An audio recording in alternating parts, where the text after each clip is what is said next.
หลังจากที่เราได้คลื่นน้ำมาเรียบร้อยแล้วนะครับแล้วก็เราเห็นไหมว่าขอบคลื่นน้ำนะครับทางซ้ายและขวาเนี่ยเริ่มจากข้างล่างแล้วดังนั้นเราก็พร้อมที่จะนำคลื่นน้ำของเรานะครับดึงมาต่อกับตัวผิวน้ำที่เราวาดไว้เลยนะครับถ้ายาวเกินเราก็ตรงนี้แล้วลดขนาดลงมาได้ตามที่เราต้องการเลยนะครับปรับขึ้นน้ำให้แนบตรงผิวน้ำให้สวยงามและเติมสีเราอยากได้สีตรงนี้ก็กดตรงนี้เหมือนเดิมนะครับอันนี้เลือกเป็นอันบน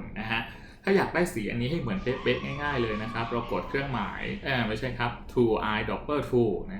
tool ตรงนี้และเลือกที่สีที่เราต้องการเราอยากได้สีฟ้านี้ก็กดปุ๊บเรียบร้อยนะครับคลิกออกสวยงามปรับแต่งความสูงขนาดของคลื่นความยาวของคลื่นได้ตามใจชอบนะครับอยากให้ตรงอย่าลืมกด Shift ทุกครั้งนะครับเรียบร้อยครูได้แล้วอยากให้ถ้าเลื่อนปุ๊บก็ได้แล้ว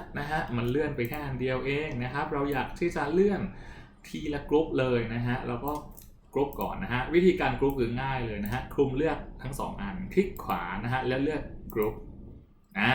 เสร็จแล้วคราวนี้เวลาครูเลื่อนมันก็จะเลื่อนทั้งกรุ๊ปไม่แยกกันย้ายกลับมาไว้ที่เดิมนะครับคลื่นน้ำแน่นอนเลยนะครับเราก็อยากได้คลื่นน้ำที่มีมิติมากขึ้นง่ายๆเลยคือเราก็แค่ copy โดยกดอะไรครับ Ctrl และ C นั่นคือการ copy หรือแล้วก็กดวางคือ Ctrl และ V เหมือนโปรแกรม Microsoft Word อะไรทั่วไปลองเปลี่ยนสีน้ำครูอยากให้สีมันอ่อนลงครูก็สามารถเลือกที่ swatch ได้แต่ว่าครูอยากให้โทนมันเป็นโทนเดียวกันครูก็แค่ double click ตรงนี้ครับสีมันจะพรีวิวขึ้นมาครูก็ลองเลือกเลื่อนมาทางนี้ให้มันอ่อนลงเอาสักประมาณนี้แล้วกันครูกดโอเค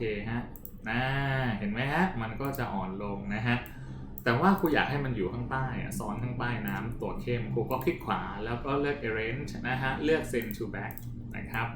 ไล่ลงมาตรงนี้ลากลงมาสวยงามครูรู้สึกว่ามันฟ้าอ่อนได้อีกครูก็ดับเบิลคลิกตรงนี้แล้วก็เปลี่ยนสีให้มันอ่อนไปเราจะเห็นว่ามันก็อ่อนลงเรื่อยๆนะครับครูอยากได้อีกชั้นหนึ่งก็เหมือนเดิมกดคลิก Ctrl C และ Ctrl V อย่างทับอยู่เนาะคลิกขวาเลือก arrange send to back นะครับเรียบร้อยมาดูกัน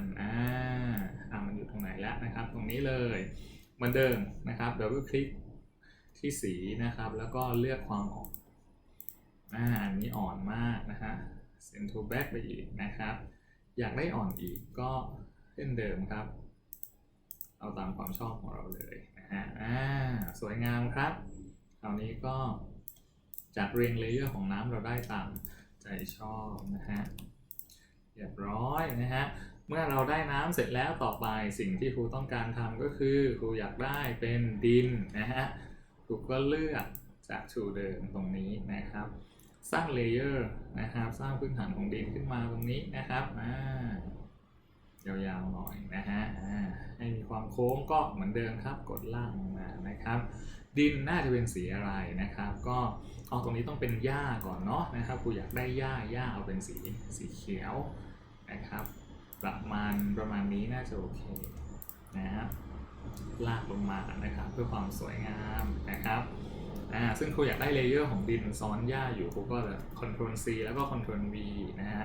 เปลี่ยนตัวหลังให้เป็นสีดินนะครับครูเอาสีนี้แล้วกันนะครับลากลงมาซ้อนกันให้มีความเหลืองๆเพื่อความสวยงามตอนนี้เราก็ได้เลเยอร์ของหญ้าและดินแล้วนะครับลากลงมานะครับอยากให้ซ้อนอยู่ข้างหลังน้ำก็ไม่ยากครับคลิกขวา arrange send to back นะครับตอนนี้น้ำก็จะอยู่ข้างหลังดินเรียบร้อยแล้วนะครับสวยงามแล้วอันต่อไปเราจะมาสร้างต้นไม้กันครับ